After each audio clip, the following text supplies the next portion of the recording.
Nzambe nanga, Zambabika mwa, tikalola nayo efungwama,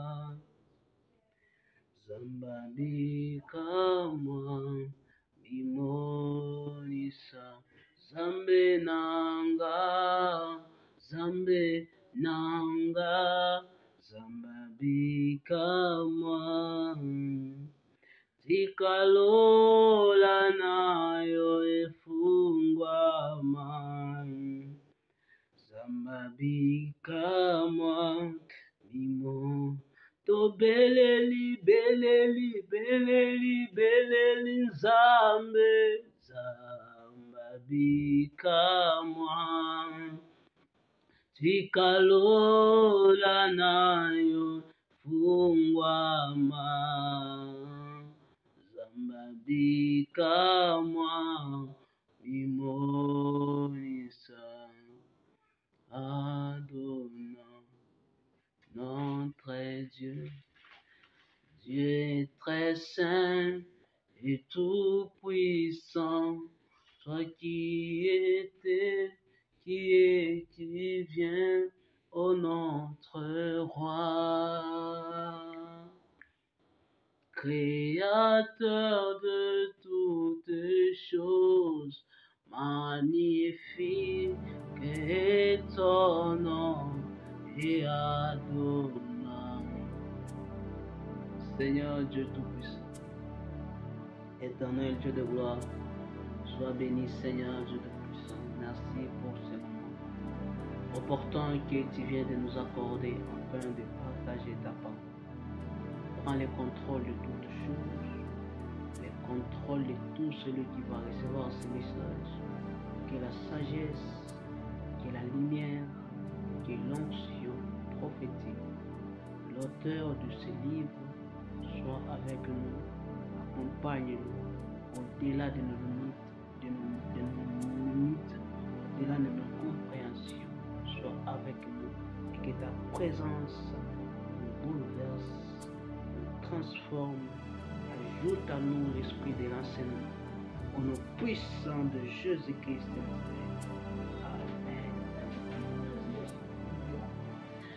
Amen. Bonjour mes frères et sœurs dans le Seigneur. Nous vous bénissons au nom du Seigneur Jésus-Christ de Nazareth.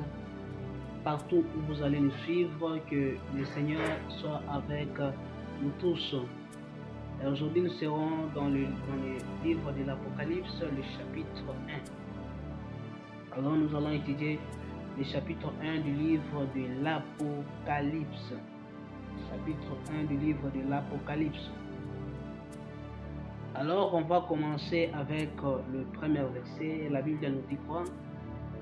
Révélation de Jésus-Christ que Dieu lui a donné pour montrer à ses serviteurs les événements qui doivent arriver bientôt et qu'il a fait connaître par l'envoi de son ange à son serviteur Jean. Jésus-Christ est l'auteur du livre de l'Apocalypse. Jésus a pris connaissance de tous les détails concernant les événements à venir. Il a appris cela par Dieu lui-même et va se servir d'un ange. Il va se servir d'un ange pour communiquer sous forme de visions et de symboles, parce que l'Apocalypse c'est un livre symbolique.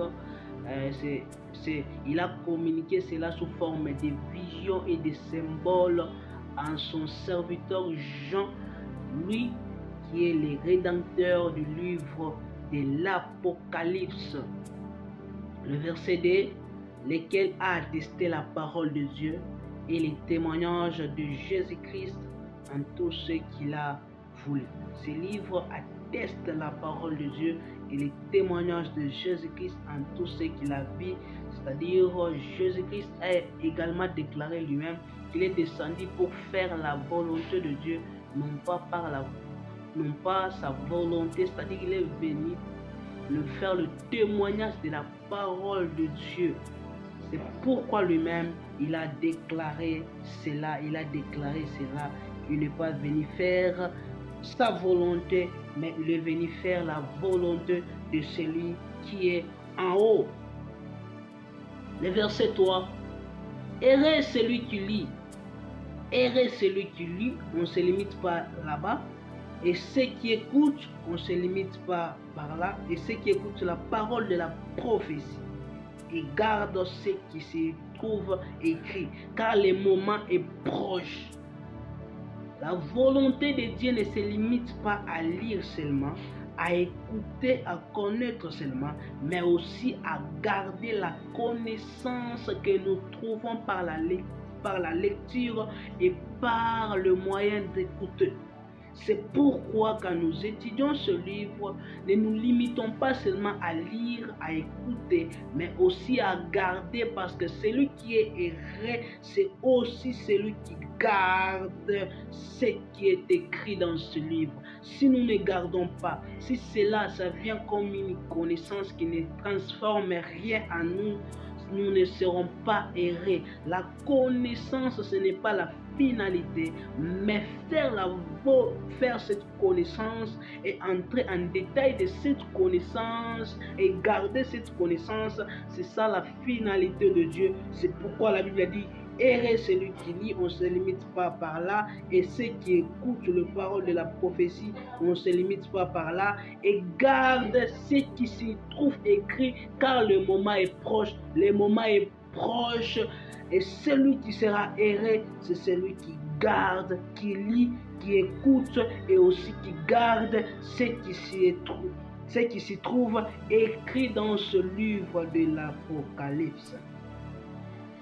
Jean aux 7 églises qui sont en Asie mineure, que la grâce et la paix vous soient données de la part de celui qui est, de celui qui était, qui était et qui vient, et de la part de cette église, et de la part de cet esprit qui sont devant son trône.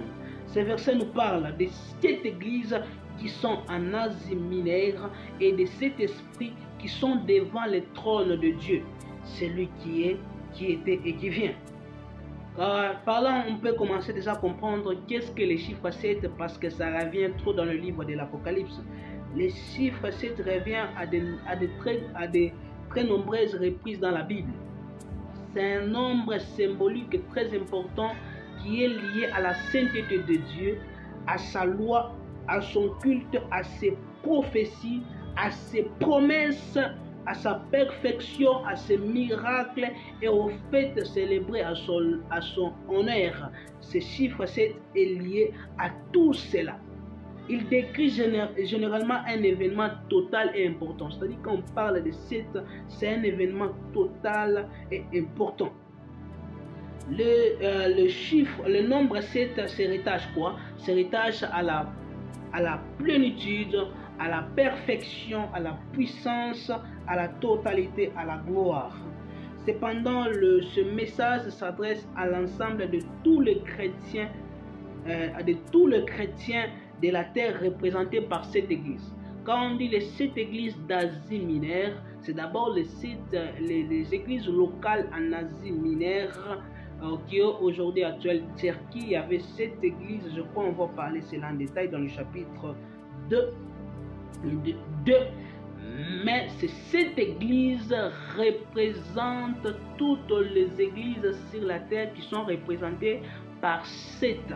Ça nous parle de la naissance de l'église jusqu'à l'enlèvement de l'église. C'est pourquoi quand on commencera à parler, vous allez comprendre comment l'évolution de l'église. Alors c'est cette église, chaque église aura son message et la présentation de Jésus-Christ sera différente dans chaque église. Pourquoi? Parce que cela va dépendre du fonctionnement de chaque église. Du fonctionnement de chaque église. Alors quand on dit 7 églises qui sont représentées par cette église, ça nous parle de l'église dans son entièreté totalement, parce que le chiffre 7, le nombre 7 est attaché à la totalité, à l'entièreté, à la plénitude. Cette église représente toutes les églises de la terre, de la naissance de l'église après la Pentecôte jusqu'à l'enlèvement de l'église,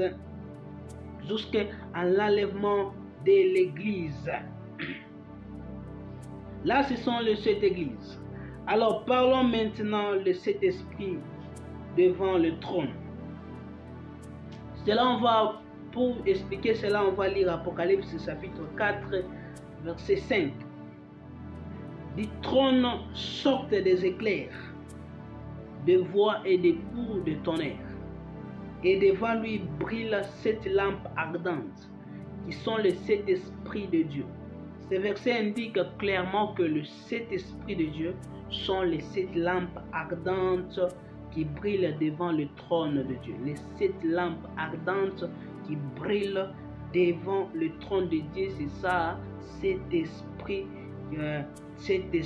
de Dieu. Alors, les 7 lampes ardentes nous rappellent les 7 lampes du chandelier d'or qui devaient être préparées avec de l'huile d'olive pour brûler du soir au matin en présence de Dieu, si nous lisons Exode chapitre 27, verset 21. Les chandeliers de Moïse avec ces 7 lampes permettaient d'éclairer, c'est-à-dire ça permettait d'éclairer les tabernacles pendant la nuit. Ça permettait la lumière du tabernacle pendant la nuit. Il apportait ainsi une lumière rassurante, indiquant la présence de Dieu dans son lieu saint. C'est-à-dire cette lumière qui sortait du chandelier d'or indiqua la présence de Dieu dans son lieu saint. La lumière maintenant c'est-à-dire quand nous voyons le chant, quand nous voyons le Saint-Esprit, nous voyons la lumière. Alors, la Bible nous dit quoi? Que ce livre de l'Apocalypse est écrit premièrement de la part de Dieu, celui qui était, celui qui est et celui qui vient. Ce livre est aussi écrit de la part de cet esprit de Dieu qui sont devant son trône. Alors les 7 esprits nous représentent les 7 lampes de Dieu, cela nous représente la lumière. Pourquoi écrire de la part de cet esprit? Parce que le Saint-Esprit représente la lumière. Alors la lumière représente quoi? L'inscription, représente la compréhension, représente la sagesse divine, représente la vérité, la clarté de l'enseignement. C'est ça la lumière, c'est-à-dire ce livre est écrit de la part de la sagesse divine, ce livre est écrit de la part de la vérité divine, ce livre est écrit de la part de la clarté de l'enseignement, ce livre est écrit de la part d'une compréhension divine. Oh mes frères et sœurs, et lisons maintenant les versets 5. Et de la part de Jésus-Christ, le témoin fidèle.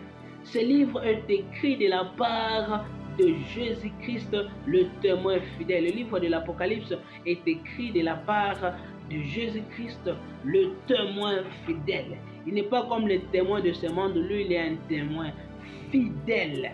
Le premier-né d'entre les morts, le premier-né d'entre les morts, et le prince des rois de la terre. C'est Jésus-Christ qui est le prince des rois de la terre. Alors, à celui qui nous aime, qui nous a délivrés de nos péchés par son sang. Ce livre est écrit de la part de celui qui a accepté de mourir afin que nous puissions être libres de nos péchés, parce que c'est lui qui a vaincu le péché à la croix de Golgotha à travers tout ce qu'il a fait. Ce livre de l'Apocalypse est écrit de la part de Jésus-Christ, et Jésus-Christ joue un rôle principal, central dans ce livre et même dans notre salut, parce que c'est lui qui est le médiateur entre Dieu et l'homme dans cette nouvelle alliance, une alliance extraordinaire. Oh mes frères et sœurs, Et il a fait de nous un peuple de rois. C'est Jésus-Christ. Par la grâce de Jésus-Christ, il a fait de nous un peuple de rois. Des prêtres au service de Dieu. Des prêtres au service de Dieu. Nous pouvons aussi servir Dieu dans sa présence à travers ce que Jésus-Christ a fait à la croix de Golgotha. À lui donc soit la gloire et le pouvoir pour l'éternité. Amen. Ce verset parle d'un peuple de rois et de prêtres au service de Dieu. La fonction de roi est une fonction politique assurant la paix. Mais Jésus-Christ est celui qui nous a fait des rois. Et il nous a fait aussi des prêtres. Et le prêtre, c'est une fonction religieuse assurant l'enseignement de Dieu et les effets du sacrifice de Jésus-Christ. C'est Jésus-Christ qui nous a fait des prêtres au service de Dieu. Nous pouvons servir Dieu à travers tout ce que Jésus-Christ a fait à la croix de Golgotha. Voici, il vient avec le nuée. Il vient avec le nuée. Et tout l'œil le verra, même ceux qui l'ont percé. Et toutes les tribus de la terre se lamenteront à cause de lui. Oui, amen. Le retour de Jésus-Christ sera perçu par tous les habitants de la terre. Le retour de Jésus-Christ ne sera pas en cachette. Le retour de Jésus-Christ aura l'ampleur mondiale. Et le monde entier saura que Jésus-Christ est revenu. C'est pourquoi, mes frères et sœurs, même si tu es le seul chrétien dans ta famille, dans ton quartier, reste attaché à Dieu. Un jour, ils te donneront raison. Parce que lorsque Jésus-Christ reviendra, il y aura d'abord ceux qui donneront des raisons scientifiques et après ils comprendront que c'est ce qui a été écrit, parce que pour que cette mise à jour du retour de Jésus-Christ se fasse, Dieu l'a signalé déjà par le livre depuis Daniel et même dans l'Apocalypse, et ils comprendront. Et parce que lui, il viendra avec les nuées et tout l'œil les verra, même ceux qui l'ont percé. C'est-à-dire quoi? Même ceux qui l'ont percé. Tous les verra, même ceux qui l'ont percé. Quand nous regardons ce qui a fait que Christ soit crucifié à la croix, la plupart ils sont morts. Donc aujourd'hui aussi, il y a ceux qui percent, qui est en train de percer Dieu, qui est en train de persécuter Christ. Persécuter Christ, c'est refuser Christ. C'est refuser ses enseignements, c'est refuser tout ce que Dieu lui a donné pour annoncer au monde entier. C'est aussi les persécuter. Ceux qui refusent Christ, ceux qui n'aiment pas Christ et qui s'attachent au monde, ils les verront aussi. Et toutes les tribus de la terre se lamenteront à cause de lui. Oui, amen. Et toutes les tribus se lamenteront à cause de lui. Et puis il dit quoi? Je suis l'alpha et l'oméga. Dit le Seigneur Dieu, celui qui était, qui vient, le Tout-Puissant. Je suis l'alpha et l'oméga. Celui qui est, qui était et qui vit. La lettre alpha et oméga sont les premières et dernières lettres de l'alphabet grec. Elles représentent donc un début et un fin. Et tout comme l'expression française de A à Z. C'est-à-dire celui qui est A et celui qui est Z. Celui qui est le commencement et la fin. Dieu, il est au contrôle de toutes choses parce qu'avant le commencement, c'est lui et après la fin, c'est lui. Il contrôle toutes choses. C'est pourquoi quand même nous allons parler des églises d'Asie mineure, quand nous allons parler des églises de l'Asie mineure, quand on commencera à parler de chaque église, vous allez comprendre que c'est lui qui est au contrôle du monde entier.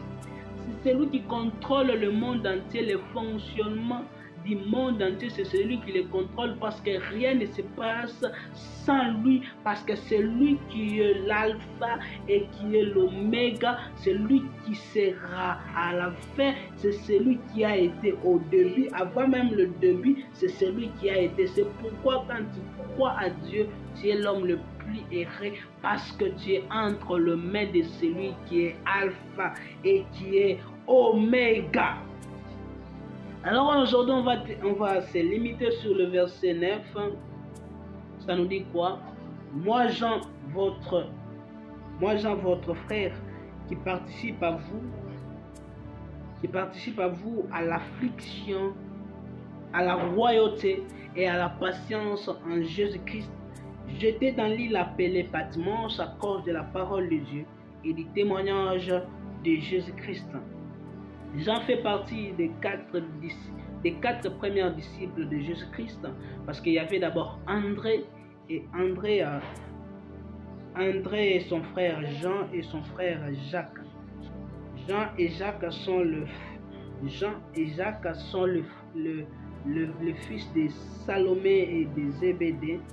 Ces quatre disciples étaient des pêcheurs du lac de Tibériade, appelé aussi mer de Galilée. Tous les quatre ont abandonné leur filet pour suivre Jésus-Christ. C'est-à-dire, ils ont abandonné leur filet pour suivre Jésus-Christ. Il y avait André. Bon, il y avait Jean fait partie des quatre premiers disciples de Jésus-Christ. André et son frère Pierre. André, c'est celui qui a appelé Pierre. Et puis il y avait Jean et son frère Jacques. Jean et son frère Jacques. Jean et Jacques sont les fils de Salomé et de Zébédée. Et Jean et Jacques sont les frères de Jésus-Christ. Ces quatre disciples étaient de pêcheurs du lac de Tibériade, appelé aussi mer de Galilée. C'est-à-dire, c'est ça. Tous les quatre ont abandonné leur filet pour suivre Jésus-Christ. Enfin, l'apôtre Jean a partagé le moment le plus important de la vie de Jésus étant présent à ses côtés. Il était vraiment à côté de Jésus au point où il dormait sur la poitrine de Jésus-Christ. Il était vraiment à côté de Jésus-Christ. C'est à lui que Jésus confie sa mère du haut de la croix. Quand Jésus-Christ était à la croix, Jésus-Christ lui a confié sa mère. Il lui a confié sa mère, c'est-à-dire Jean. Il était vraiment la personne bien placée pour recevoir ces révélations de l'Apocalypse. Mes frères et sœurs, c'est là que je termine aujourd'hui. Alors la question que nous pouvons nous poser en étudiant ce livre, où tu iras après la mort? Où tu iras après la mort? Parce que le livre de l'Apocalypse nous parle de l'éternité, nous parle du retour de Jésus-Christ, nous parle de ce qui viendra après ce que nous sommes en train de vivre, parce qu'il y a une mise à jour qui se prépare. Alors mes frères et sœurs,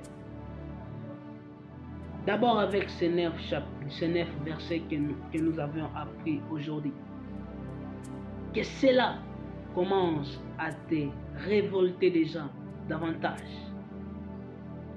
Parce que la vraie vie se trouve en Jésus-Christ de Nazareth.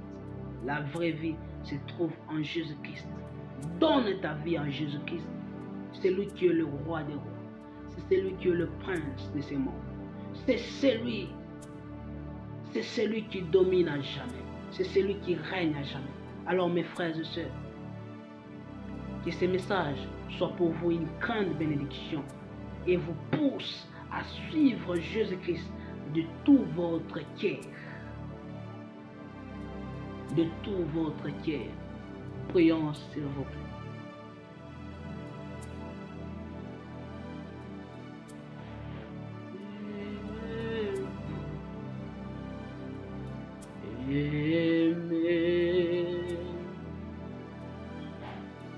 Que ton règne vienne, ta volonté soit faite.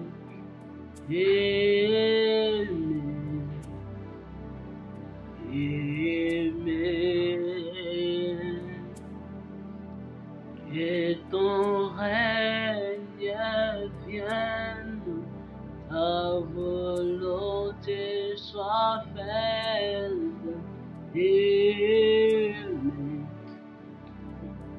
aimé dans cette nation, comme dans ton royaume. Seigneur, je te bénis pour ce message. Que ton blanc et ton bleu se manifestent pour chaque chrétien du temps de la fin. Que ta gloire soit réelle, Seigneur Dieu Tout-Puissant. Nous avons besoin de toi pour être enlevés. Nous avons besoin de toi pour ne pas rater l'enlèvement et pour te suivre de tout notre cœur. C'est pourquoi aide-nous que cette parole ne soit pas volée. Mais Seigneur Dieu Tout-Puissant, aide-nous que ça puisse engendrer des vrais chrétiens qui vont te suivre. Et cela ne s'arrête pas seulement à la connaissance, mais aussi à garder cette connaissance dans nos cœurs, dans nos esprits, jusqu'à ce que tu reviennes. Fais de nous des vrais chrétiens qui vont te suivre dans tous les moments de notre vie.